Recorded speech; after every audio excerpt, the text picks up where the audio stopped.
value if it's heavily made. Now, today, you got some other counterfeits and things like that. Not saying it's not a real diamond, but he didn't make it. So that means it's less valuable.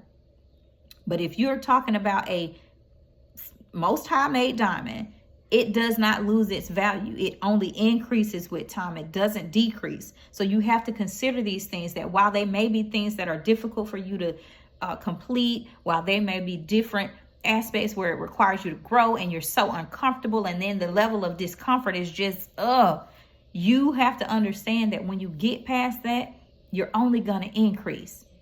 That's the analogy. You're the diamond under the pressure that can only get to its mature point and where it's actually being mined, and now you hold that value. And then once you're polished, once you're polished and you're sanded down, all of these different things, you polish it and you cut it and you place it in a setting. Now your value is only going to increase, because that setting is now the people that he's surrounding you with. That full completed item.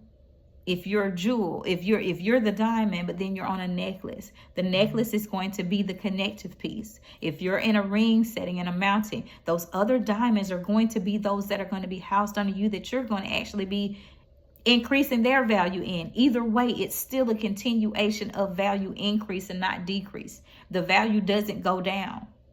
And so the second point was, diamonds are made only when pressure is applied. So for those of you that are going through different seasons, such am I, you have to remember that the pressure is creating something beautiful.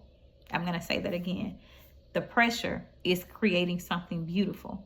And so it's only by his hand that you're being crafted and transitioned into something beautiful. And so it requires the pressure. There's no two ways about it. No ifs, ands, or buts.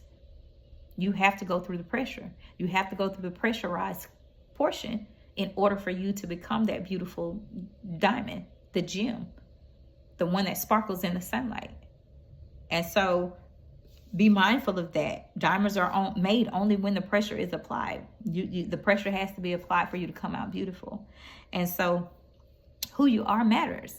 And so when I was going through this component, when I wrote that, he had me to compare a VVS versus the flawless. For most, a VVS is going to be the top of the line, and it's where most people kind of just tickle off.